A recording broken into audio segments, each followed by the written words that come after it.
네. 자, 이번 시간에는 여러분 교재의 49페이지 준비해 주시고요. 우리가 지금 지난 시간부터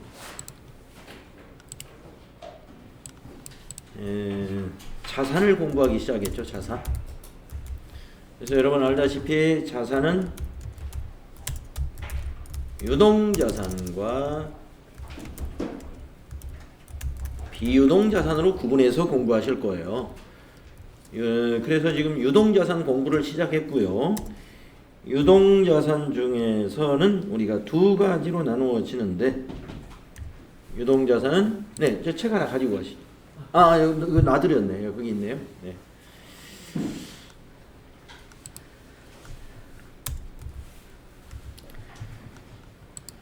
유동자산은 당좌자산, 그리고 뭐가 있어요? 네, 재고자산, 이렇게 나누어지죠. 그래서 지금 당좌자산을 우리가 공부하는데, 이 당좌자산이라고 하는 것은 유동자산 중에서 판매를 거치지 아니하고 1년 내에 현금화가 가능한 자산을 우리가 당좌자산이라고 분류를 하는 거예요. 당좌자산, 지금 그 부분을 공부를 하는 겁니다. 유동자산 중에서 판매를 거치지 아니하고도 1년 내에 현금화가 가능한 자산을 당좌자산으로 몽땅 넣는 거죠. 그러니까 이제 개정 과목들을 쭉 알아봤는데, 당연히 현금은 당좌자산이고, 또 예금 중에 당좌 예금이라는 게 있었고, 그 다음에 보통 예금이라는 게 있었단 말이죠. 그리고 현금성 자산이라는 것도 있단 말입니다. 그래서 당좌자산에서 앞 시간에 현금, 당좌예금, 보통예금, 현금성 자산, 여기까지 정리를 했었습니다. 현금에 좀 특이한 게 있었죠. 통화 대용 증권이라는 게 있죠. 통화 대용 증권도 현금이다, 이런 얘기예요. 통화 대용 증권도 현금이다. 그래서 통화 대용 증권이 여러 개가 있었는데, 꼭 알아야 될 통화 대용 증권 보시면 꼭 알아야 될 게 제가 한 두세 개만 얘기했어요. 자기압수표, 타인 발행, 당좌수표, 요 두 개는 아주 중요합니다. 자기압수표, 타인 발행, 당좌수표는 무조건 개정 과목이 뭐예요? 현금이다, 이거예요. 현금. 꼭 기억하세요. 예. 또 이제 이자표 같은 거, 또 우리 그 우편환 증서, 우편환 증서 해가지고 우체국에서 발행하는 현금, 우체국에 갖다 주면 현금 주는 게 그게 우편환 증서입니다.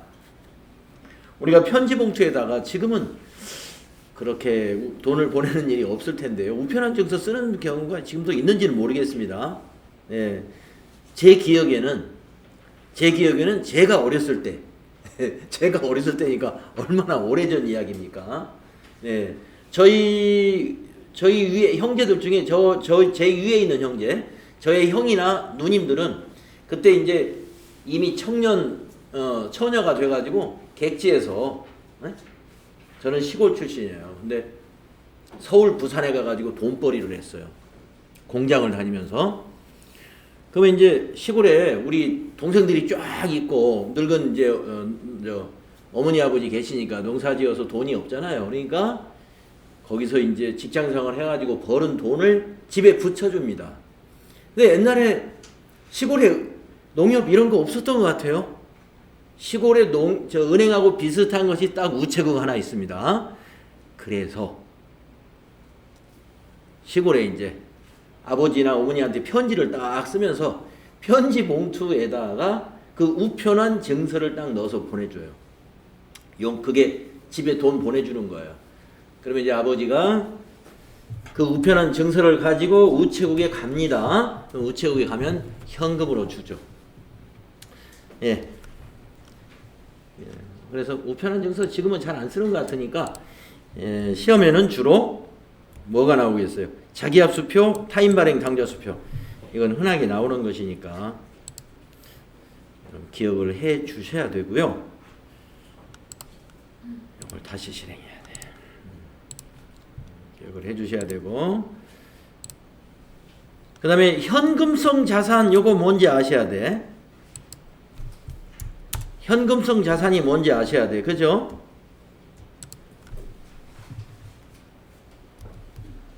통화대용증권이 뭔지 알아야 하듯이 현금성 자산도 여러분이 뭡니까 하면은 이렇게 말할 수 있어야 돼요.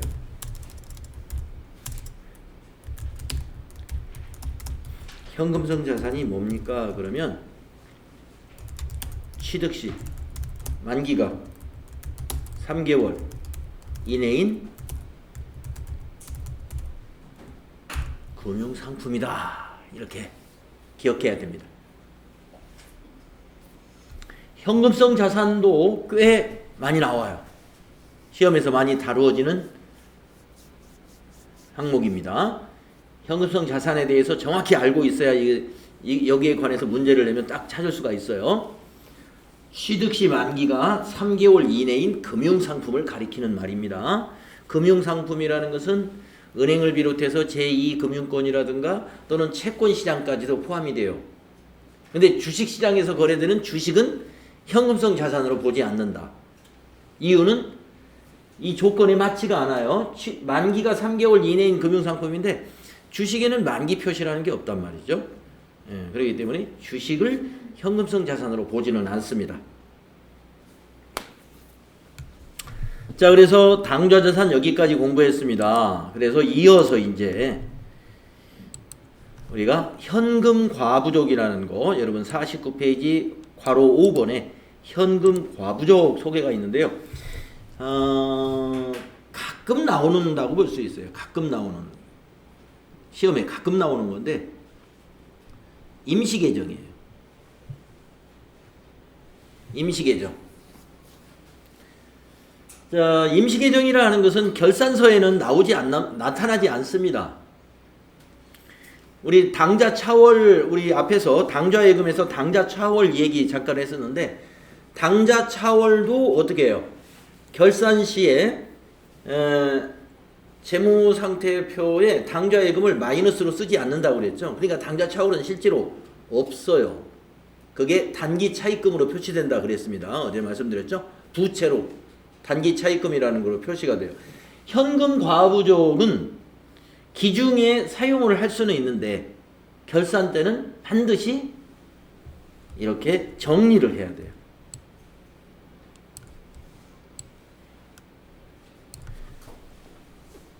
이게 이렇게 원인 불명이 된 것은 이렇게 정리해라. 현금이 남았다 그러면 잡이익으로 처리하고, 현금이 부족했다 그러면 잡손실로 처리해라. 결산 때는 그 이야기입니다. 그러니까 결산에 이르기 전에는 현금 과부족이라는 개정 과목이 시산표에는 나타날 수가 있어요. 이 현금 과부족이라는 개정 과목이 시산표에는 보일 수 있습니다. 사용했다면, 그런 일이 있었다면은. 그러나 재무제표인 재무상태표에는 당좌 자산에 현금 과부족 이게 보이지 않는 거예요. 임시 계정이기 때문에 그렇습니다. 자, 언제 쓰는가 볼까요? 장부의 현금하고 실제 현금이 항상 일치해야 되겠죠.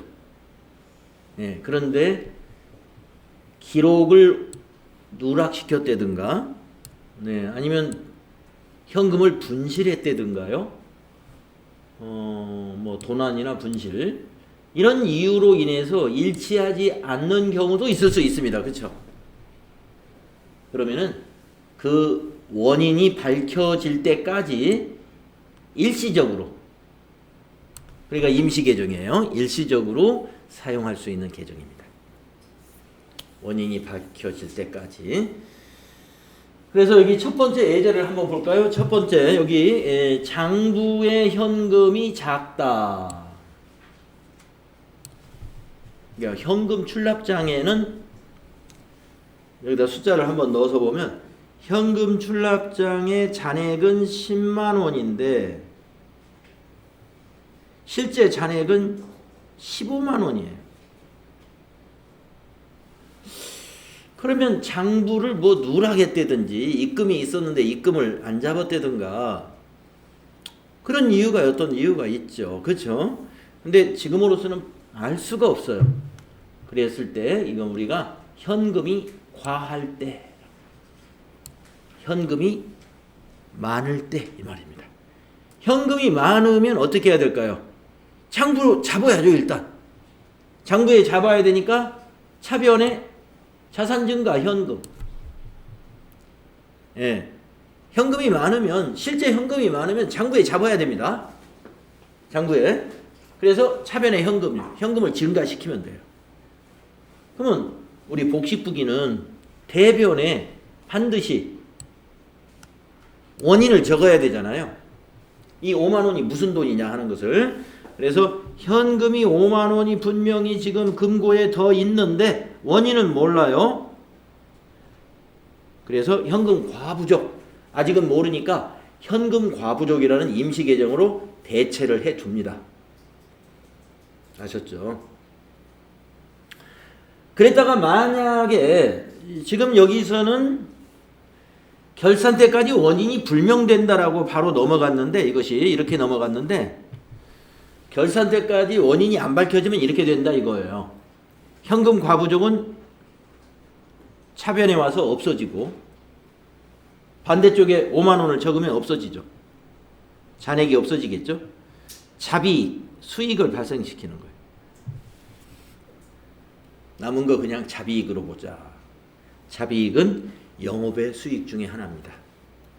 자, 그런데 결산하기 전에 밝혀질 수도 있죠. 이 5만 원이 5만 원을 사장님이 거래처에 대여금의 이자를 받아와 가지고 금고에 넣어놨던 거예요. 담당자한테 얘기 안 하고 몰랐던 거예요. 나중에 사장님이 그거 저기 거래처에서 이자 받아다 놓은 거예요. 예, 그래서 그래요. 그래서 확인됐습니다. 그럴 때는 이걸 어떻게 분개하면 돼요? 자, 차변에 저거 없애야 돼요. 요 현금 과부족. 예. 현금 과부족 5만 원 이제 밝혀졌으니까 없어지고 대변에는 뭐라고 그래야 돼요? 예, 이자 수익. 거래처에 돈 빌려주고 이자 받으면 영업의 수익인 이자 수익 발생시켜요. 이렇게 원인이 밝혀진 회계 처리를 해주면 됩니다. 이렇게 해주면 되고 우리 교재에서는 원인이 안 밝혀지면 자비익으로 처리한다 이런 얘기예요. 아시겠죠? 그래서 현금이 과잉할 때는 대변에 현금 과부족이 왔다가 반드시 결산하기 전에 차변에 현금 과부족 없어집니다. 없어져야 돼요. 그 밑에 거는 반대입니다. 이번에는 장부가 15만 원이고 실제가 10만 원밖에 없어요. 장부에는 현금 잔액이 15만 원으로 되어 있는데 금고에 확인해 보니까 10만 원밖에 없네. 금고에서 5만 원이 사라진 거예요. 그럼 뭐예요? 도난을 맞았던지 아니면 기록을 안 했든가 그거죠. 누가 가져간 거예요. 예. 이 금고에 접근할 수 있는 권한이 담당자 아니면 사장님일 텐데, 예. 아니면 거기 격리과다 그러면 격리 과장님, 팀장님 이런 사람들 책임자. 예. 그래서 보니까 돈이 없어졌는데 완전히 이제 원인이 안 밝혀져요. 예. 이럴 때는 이렇게 처리한다. 자, 돈이 없어졌다. 없어졌으면 어떻게 해요? 감소시켜야죠, 현금을. 그래서 대별의 현금 5만 원 이렇게 적습니다. 없어졌으니까요. 근데 원인을 몰라요. 그걸 갖다가 만약에 어제 야근 식사비로 누가 썼다 그러면 복리후생비 처리해야 되는데 알 수가 없습니다. 그러니까 현금 과부족 이렇게 해놔요. 며칠 얼마 후에 그것이 식대로 사용된 것이 확인됐다. 그러면 그때 차변의 복리후생비, 대변의 현금과부족 이렇게 가면 돼요. 그때. 근데 결산 때까지 원인이 안 밝혀졌대요. 그럼 복리후생비인지 뭔지 모르니까 잡손실, 영업의 비용. 여러분 잡이익도 영업의 비용이고요. 여기 잡손실은 죄송합니다. 영업의 비용이 아니라 우리 손익계산서에 영업의 수익 항목이 있었죠. 영업의 수익. 이 잡이익이 영업의 수익에 해당이 됩니다. 그 다음에 이 잡손실 있죠. 예, 영업의 비용이에요. 예, 영업의 비용. 그럼 벌써 우리 당좌자산 공부하면서 오늘 영업의 수익 계정 잡이익이라는 거 하나 하고 영업의 비용 계정 과목인 잡손실 하나 알았네요. 예, 그러면 잡이익, 잡손실은 언제 쓰는 것이냐? 이럴 때 써요. 원인이 알 수 없는 이익, 원인이 안 밝혀지는 비용 이런 것들이거나 아니면 아주 미미한 거. 계정 과목을 따로 분류하기에 아주 애매한 게 뭐가 있을까요? 빈번하지가 않아요. 한 달에 한 번이 생기지도 않아요. 1년에 한두 번 이 건수가 생길까 말까 이런 것들입니다. 그런 것들은 그냥 잡손실, 잡이익 처리해버리면 돼요. 비용 중에서 아주 애매한 거, 분류가 애매한 거, 잡손실. 수익 중에서도 분류가 아주 애매한 거, 예, 잡이익 이렇게 처리합니다. 그래서 가령 이제 회사에서 1년에 한 번씩 그 새해를 맞이하면서 창고를 다 대청소를 하는 경우 있죠. 예, 그 서류 창고 같은 거, 뭐 도서 서고나 이런 데를 1년에 한 번씩 이렇게 새해를 맞이하면서 창고를 다 정리합니다. 그러다 보면 아이고 그동안 봤던 잡지 이거 다 제거도 해야 되고요. 신문 모아놓은 거 이것도 다 없애야 되고 또 창고에 뭐 택배박스 그냥 막 쟁여놨던 거 이거 다 치우는 게 좋아요. 그래서 모아봤더니 양이 어마어마해요. 그래가지고 그것을 딱 모아가지고 수거하는 사람한테 전화를 딱 합니다. 근데 돈이 꽤 돼요 이게. 예. 한 10만 원어치 되는 돈이 돼요. 그러면 그만큼 막 폐지가 많이 나왔어요. 폐지가. 그럼 10만 원어치 가져가면서 뭐 그냥 안 가져가죠. 예, 고맙습니다 하면서 2만 원, 피자 사 먹으세요 하고, 예, 2만 원을 딱 사무실 직원한테 줬어요. 네. 그 2만 원 그냥 써도 되고요. 예, 이거 입금 잡자. 잡이익 잡으면 돼요. 잡이익. 자, 현금 과부족에서 잡이익, 잡손실이 나올 수 있다. 결산 때까지 원인이 안 밝혀지면. 기억하십시오. 자, 그 다음에 여러분 그 단기 금융상품들도 당좌자산입니다. 예. 여기에 있는 단기 금융상품은 1년 내에 도래하는 금융상품인데 현금성 자산이 아닌 것이에요. 현금성 자산은 만기가 3개월 이내지 않습니까? 예. 그렇기 때문에 단기 금융상품은 만기가 1년 내에 해당되는 금융상품이란 말이에요. 그럼 앞에서 배웠던 현금성 자산, 만기 3개월짜리 이내인 거. 3개월 이내인 것은 현금성 자산으로 따로 분류되니까 현금성 자산이 아닌 만기가 1년 이내에 도래하는 금융상품들이에요. 뭐가 있느냐 하면은 정기예금, 정기적금. 이것이 바로 보통 정기예금, 정기적금이 2년, 3년짜리도 물론 있어요. 그런 것은 단기 금융상품이 아니에요. 2년, 3년짜리는. 1년짜리, 6개월짜리 이런 것이 단기 금융상품입니다. 만약에 정기예금이 3개월짜리 상품이 있는지는 모르겠는데 만약에 있다고 해볼까요? 3개월짜리 정기예금에 가입했어요. 그러면 계정 과목을 단기 금융상품으로 하면 안 됩니다. 현금성 자산. 그때는 현금성 자산, 만기가 3개월 이내니까요. 근데 6개월짜리를 가입했어요. 그럼 단기 금융상품. 아니면 정기예금 이렇게 계정 과목을 사용하면 됩니다. 단기금융상품이라고 해야 됩니까? 정기예금이라고 해야 됩니까? 그건 회사 맘이에요. 예. 정기예금, 정기적금 이걸 전부 모아가지고 통합계정인 단기금융상품으로 모아서 회계 처리할 수도 있습니다. 예. 그런데 대개는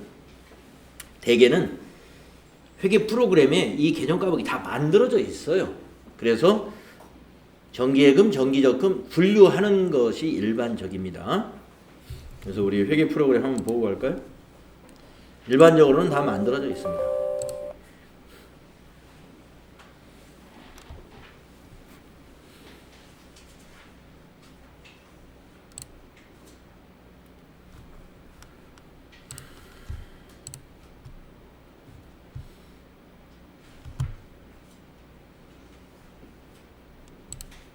계정 과목에 우리가 지금 자산에 유동자산에서 당좌자산 공부하고 있죠. 네, 딱 찍어볼까요? 네, 현금, 당좌예금, 보통예금 우리 배웠죠. 네, 여기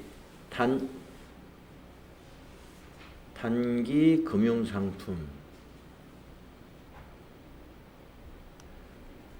이라고는 안 만들어져 있네요. 그러나 여기 보세요. 정기예금, 정기적금 만들어져 있죠. 예, 정기예금, 정기적금. 단기 금융상품이라는 것은 통합계정이에요.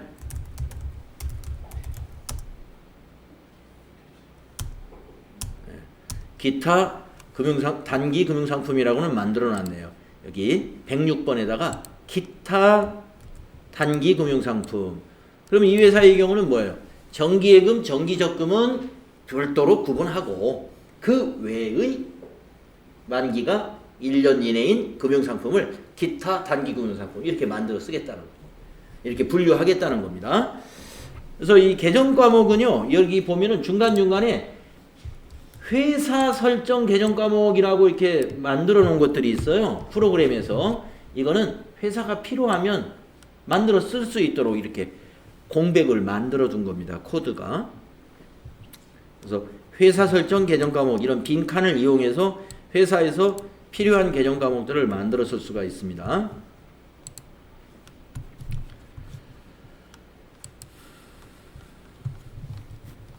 자, 기타 단기 금융 상품들 이거는 정기예금, 정기적금 말고 정기예금, 정기적금은 대개 계정 과목이 별도로 독립되어 있고요. 만기가 1년 이내에 해당되는 이런 것들이 있다는 거예요. CD, 양도성 예금증서, 종합자산관리계좌, MMF, RP, CP 이런 것 등을 우리가 1년 이내에 만기라면은 기타 단기 금융상품으로 분류합니다. 자, 그 다음에 이 단기 금융상품 중에 시험에서 가장 많이 나오는 것은 이겁니다. 단기 매매증권. 예, 단기 매매증권. 아마 당좌자산 중에서 말이죠. 현금, 보통예금, 당좌예금 그 다음으로 단기 매매증권이 시험에 잘 나와요. 예. 현금, 보통예금, 당좌예금은 뭐 그냥 전표 작성할 때 늘 나오는 것들이고 일반적으로. 예. 수표 발행하는 회사는 당좌예금도 많이 써요. 우리 보통예금이라는 건 통장에 자주 입금되고 출금되고 하잖아요. 그러니까 보통예금 많이 쓰죠. 현금도 우리가 현금 영수증 받는 것들 다 이 현금 거래죠. 그래서 현금 계정도 많이 씁니다. 자, 시험에서 단기 매매증권 특별히 시험 많이 나와요. 단기 매매증권은 무엇인가? 큰 의미에서는 단기 금융상품 중에 하나입니다. 예, 그런데 단기 금융상품이라는 것보다 단기 매매증권만 가지고 시험을 많이 내더라 이거예요. 이게 뭐냐면은 단기간 내에 매매 차익을 얻기 위한 목적으로 시장성이 있는 유가증권을 구입했을 경우에 단기 매매증권으로 회계 처리합니다. 자, 앞부분이 뭐예요? 단기간 내에 매매 차익을 얻는 것이 일단 목적이어야 돼요. 이것이 전제가 되어 있고, 그 다음에 시장성이 있어야 되고, 유가증권이니까 유가증권이라는 것은 주식, 사채, 공채, 국채. 그러니까 사채, 공채, 국채 하면은 그냥 채권이죠. 채권. 그러니까 주식과 채권을 유가증권으로 합니다. 그래서 주식과 채권. 그래서 여러분 단기 매매증권은요 주식과 채권이에요. 그런데 앞에 두 가지 전제가 있어요. 단기간 내 매매 차익을 목적으로 취득했어야 되고 시장성이 있어야 된다. 자, 단기간이라는 건 그럼 뭐냐? 1년을 말합니다. 우리 회사가 1년 내에 매매 차익을 이룰 거야. 그런 의도를 가지고 삼성전자 주식을 매입했다면 단기 매매증권으로 분류하면 돼요. 왜? 삼성전자는 상장되어 있는 주식이잖아요. 삼성전자 주식. 그런 우리가 코스닥이나 또는 코스피 이런 곳에 상장되어 있다라고 하면은 시장성이 있다 이렇게 보시면 돼요. 그러면 시장성이 없는 유가증권은 뭐냐? 시장이 없다는 거예요. 시장이 없다. 그래서 비상장 주식을 보시면 됩니다. 비상장 주식은 그걸 사고 팔려면은 시장이 형성되어 있지 않기 때문에 개인 간에 거래거든요. 개인 간에. 그래서 매수와 매도가 아주 힘들어요. 그래서 매수와 매도가 적극적이고 빈번한 것을 우리가 시장성이 있는 거라는데 그것은 우리가 코스피나 코스닥에 상장되어 있는 주식들을 의미하는 것이다. 이렇게 보시면 되겠습니다.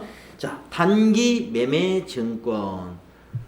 시험에 아주 잘 나오기 때문에 이 단기 매매 증권의 의미도 여러분이 정확히 이걸 알고 계셔야 되고 밑에 회계 처리 단계를 다 알고 계셔야 됩니다.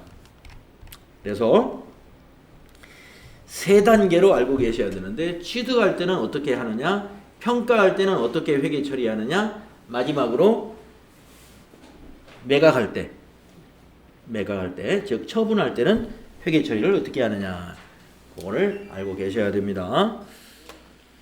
자, 취득이라는 것은 이제 주식을 샀다는 거예요. 단기간 내에 매매 차익을 목적으로 주식을 사면은요, 우리가 이제 회계 처리를 해야 되는데 개정 과목은 단기 매매 증권으로 하시고요. 금액은 구입 금액으로 하셔야 돼요. 액면 금액 쓰는 게 아니에요. 구입 금액. 주식이나 채권에는 액면 금액과 구입 금액이 있습니다. 액면 금액과 구입 금액이 있어요. 액면 금액으로 회계 처리한다는 것은 주식이나 채권을 발행한 회사는 액면 금액을 사용을 해요. 예를 들어서 주식을 발행했다 그러면 자본금을 액면 금액으로 표시하고, 채권을 발행했다 그러면 사채라고 하는 개정 과목을 액면 금액으로 표시합니다. 발행하는 쪽에서는. 근데 우리는 뭐예요? 지금 우리는 취득이라는 거예요. 취득하는 회사는 회계 처리를 항상 주식이든 채권이든 구입한 금액, 취득한 금액으로 회계 처리해야 됩니다. 액면가 얼마, 취득 금액 얼마 하면은 액면가 무시하면 돼요. 취득하는 회사에서는. 두 번째, 우리가 이제 주식 같은 걸 사면은요, 수수료가 붙습니다. 그 수수료를 비용 처리합니다. 취득할 때 발생하는 매입 수수료는 단기의 비용으로 처리해라. 그것이 영업의 비용으로 가는데 개정 과목은 수수료 비용이에요. 개정 과목은 수수료 비용. 네, 이 두 가지만 알고 계시면 돼요. 단기 매매증권 취득 시 회계 처리하는 방법. 금액은 구입 금액을 사용해라. 수수료는 비용 처리해라. 그 개정 과목은 영업의 비용에 있는 수수료 비용이다 이거예요. 영업의 비용에 있는 수수료 비용. 왜 수수료 비용 가로 열고 영업의 비용이라고 이제 저렇게 써놨냐면은 단기 매매 증권은 분류가 이 당좌 자산이기 때문에 굳이 가로 열고 당좌 자산 이렇게 안 써놔요. 그런데 괄호 열고 뭐라고 써놓는 것은요. 이 수수료 비용이 영업의 비용에 해당되는 것 말고도 다른 분류의 또 수수료 비용이 또 있기 때문에 이렇게 써두는 거예요. 한번 볼까요? 여러분 아마 인쇄물에도 그랬을 텐데 비용 중에 보면은 자 판매 관리비에서 한번 찾아볼게요. 판매 관리비의 수수료 비용이 어디 있을까? 여기 있네요. 예, 여기 보이시죠? 831번이네요. 코드로는. 예, 코드를 외울 것까지는 없습니다. 그러나 이 코드에서 앞에가 800번대다. 이런 것은 예, 중요합니다. 800번대는 판매 관리비예요. 자, 그런데 영업의 비용, 우리가 지금 그 단기 매매증권 취득할 때 수수료는 요 831번으로 회계 처리하면 안 돼요. 영업의 비용이니까 기타의 영업의 비용에 가서 찾아볼게요. 영업의 비용 누르니까 900번대로 숫자가 딱 바뀌죠. 900번대로 여기서 수수료 비용 한번 찾아볼게요. 여기 있네요. 여기 있죠? 자, 확대해 볼게요. 요겁니다. 코드가 앞에 945번이죠. 그래서 교재에서도 가로 열고 영업의 비용 이렇게 써주는 겁니다. 굳이 왜 써주는지 아시겠죠? 다른 항목에도 있기 때문에 이거는 전표 입력할 때 꼭 구분해서 입력해야 된다를 의미하는 거예요. 그러니까 수수료 비용은 판매 관리비에도 있고 영업의 비용에도 있다. 제조원가에도 있어요. 제조 비용에도. 네, 제조원가에도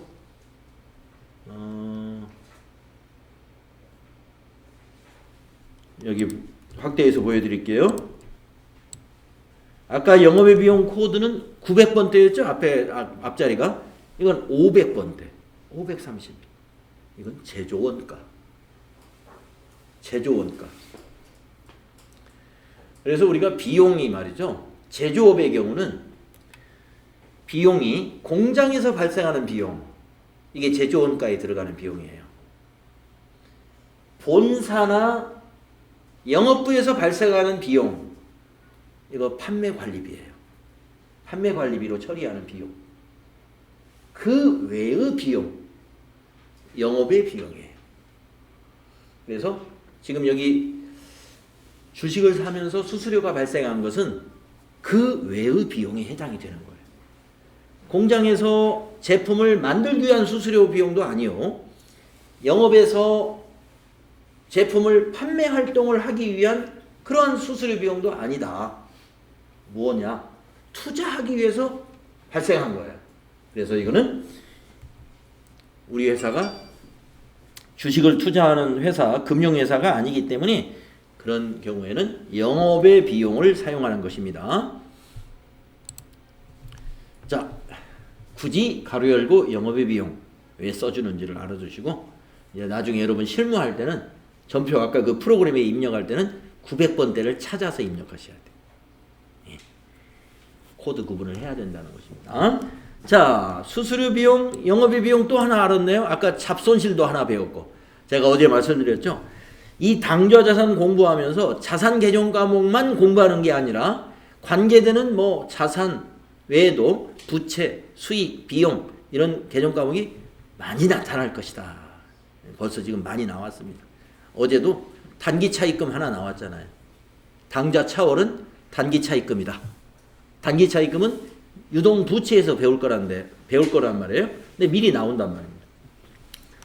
자, 취득 시 분기 한번 다시 보세요.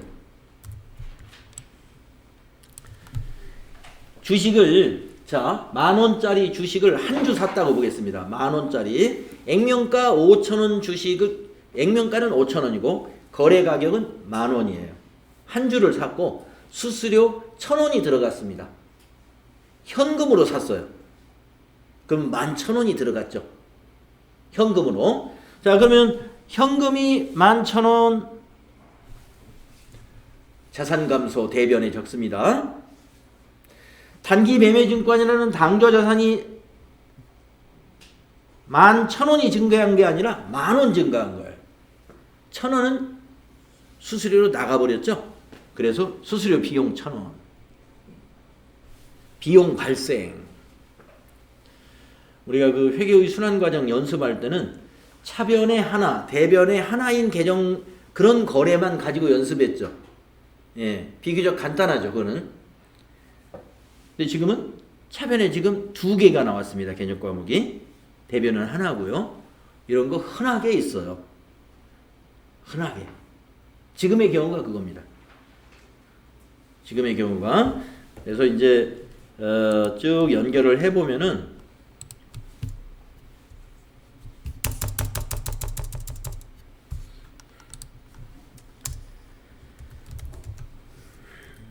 쭉 연결을 해보면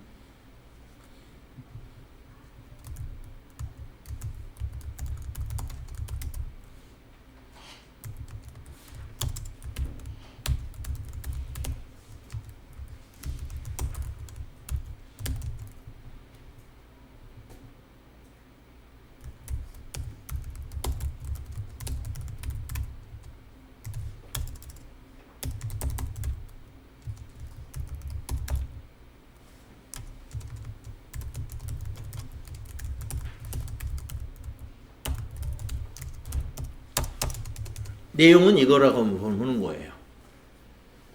지금 우리 교재에서는 전부 숫자를 XX로 해놔가지고 예, 좀 이해하는데 좀 불편하죠. XX 해놓으니까. 숫자를 넣으면 이런 얘기예요. 삼성전자의 주식 한 주를 액면가 5,000원짜리를 10,000원에 구입하고 수수료 1,000원과 함께 현금으로 지급했다. 이거 회계 처리를 어떻게 하느냐. 차변에 여기서 계정 과목을 먼저 찾아야죠. 수수료, 비용, 그 다음에, 삼성전자 주식, 근데 목적을 안 적었네. 예, 여기다가 단기 매매 차익을 목적으로 구입함. 이걸 전제해야죠. 예. 이 단기 매매 차익을 목적으로 했다는 말이 언급이 안 돼 있으면 이거 단기 매매 증권으로 그냥 할 수가 없어요. 예를 들어서 장기간의 투자 목적으로 매입을 했다. 그러면 단기 매매 증권 아니에요. 매도 가능 증권이에요. 계정 과목이 달라요. 매도 가능 증권은 투자 자산으로 비유동 자산입니다. 그래서 반드시 단기 매매 증권이 되려면 아까 말씀드렸죠. 전제. 단기 매매 차익이 목적이어야 돼요. 그리고 삼성전자는 이미 우리가 잘 아는 회사이기 때문에 시장성이 있다는 건 뭐 언급을 안 해도 그냥 척 알아들어야죠. 예. 현대자동차 주식을 샀다. 시장성이 있는 거 그냥 아니까 시험 문제에서도 그거 뭐 시장성이 있다 이런 말 안 해줍니다. 현대자동차다 뭐 삼성전자다 하면은. 자, 그래서 이것을 이제 숫자를 넣으면 차변에 단기 매매 증권 10,000원이 되고요. 대변에 현금이 11,000원이 되고요. 차변에 수수료 비용이 1,000원인데요. 이 수수료 비용은 9XX가 되는 거예요. 자, 이제 9XX라 하는 것은 영업의 비용을 간단하게 9XX 하면 됩니다. 900번대. 판매관리비는 제가 필기할 때 8XX 하면 여러분이 판매관리비. 취득할 때 회계 처리 이렇게 하는 거예요. 꼭 알아두십시오. 중요합니다. 자, 그 다음에 이제 평가시라는 걸 한번 볼까요? 평가시. 평가라는 건 뭐냐면요.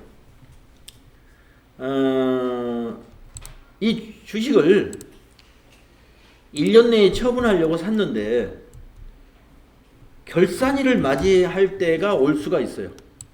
예.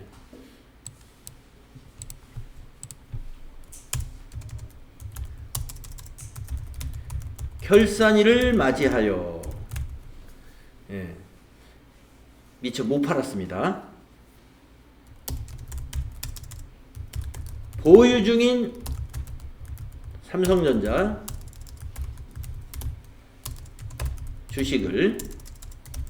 주식에 대하여 결산 수정 분계 하시오라는 것인데, 이 결산 수정 분계라는 게 뭐냐면 우리 결산에서 배웠죠.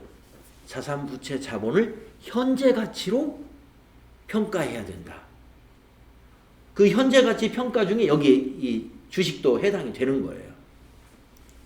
그래서 12월 31일 종가는 20,000원이었다 라고 하면은 거래가 있었던 날의 마지막 거래 가격, 그 종가 기준으로 평가를 합니다. 네. 종가 기준으로 그걸 시장 가치로 평가해 준다 이렇게 말해요. 자, 그러면 책을 한번 또 볼까요? 어떻게 평가하느냐 하면은, 지금 우리는 장부 금액보다 공정 가치가 크다 이런 경우에 해당이 됩니다. 여러분, 공정 가치라는 말은요, 우리 회계에서 공정 가치는 시장 가격을 말합니다. 시가. 공정 가치 하면은 여러분 일단 시가, 시장 가격이다라고 이해하시면 돼요. 그래서 장부에는 지금 10,000원인데 그날 종가가 20,000원이었다. 그러면 공정가치가 크죠. 그러면 단기 매매증권 평가이익이라고 하는 수익이 발생하게 된 거예요. 그래서 밑에 분계를 보시면 거래 후 판료소에서 수익 발생은 대변이잖아요. 그러니까 단기 매매증권 평가이익을 대변에 기록해야죠. 단기 매매증권 평가이익 계정의 대변에다가 기록해야죠. 얼마? 10,000원짜리가 20,000원 됐으니까 10,000원 되겠죠. 그리고 그 수익 때문에 결과적으로 자산이 증가합니다. 팔지 않았으니까 현금이 들어온 건 아니지만 단기 매매증권이라는 자산을 키워줘야죠. 그래서 단기 매매증권에다가 10,000원을 추가시키는 거예요. 주식 수는 한 주예요. 수량의 변화는 없는데 금액만 증가시키는 겁니다. 이것이 평가시 회계처리예요. 그 밑에는 뭐냐? 반대의 경우입니다. 가격이 떨어졌을 때는 단기 매매증권 평가 손실이라고 하는 비용이 발생합니다. 비용 발생은 차변이기 때문에 단기 매매증권 평가 손실 계정 차변에 기록하는 것이고, 결과적으로 이 10,000원이 떨어지면 제로가 되니까 말이 안 되겠죠. 1,000원 떨어졌다고 봅시다. 1,000원. 그러면 이제 9,000원이 됐단 말이에요. 그래서 단기 매매증권을 1,000원을 감소시켜야죠. 그러면 장부가 10,000원이 9,000원으로 변하게 되는 것입니다. 그래서 단기 매매증권 평가 손실 1,000원, 비용 발생, 대변에 단기 매매증권 1,000원 이렇게 기록하면은 이날 취득할 때 단기 매매증권 차변에 10,000원으로 기록을 했었는데 결산을 맞이해 가지고 1,000원이 감소하니까 대변에 가서 삼성전자의 주식은 이제 우리 장부에는 9,000원으로 평가되어 있다. 그래서 우리 장부의 자산이 공정가치로 잘 표시된다. 유용한 회계 정보를 제공하기 위해서는 9개월 전에 주식 가격으로 당좌자산 잡아놓으면 안 되겠죠.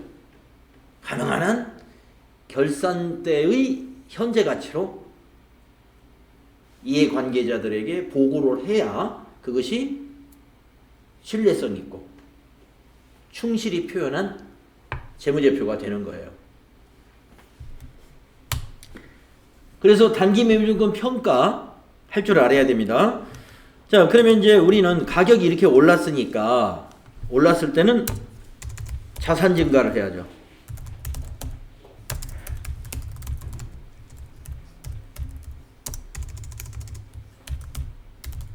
자산 증가시켜요.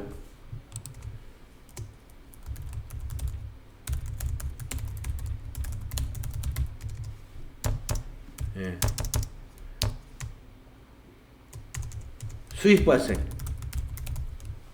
이렇게 회계 처리를 하신다. 네.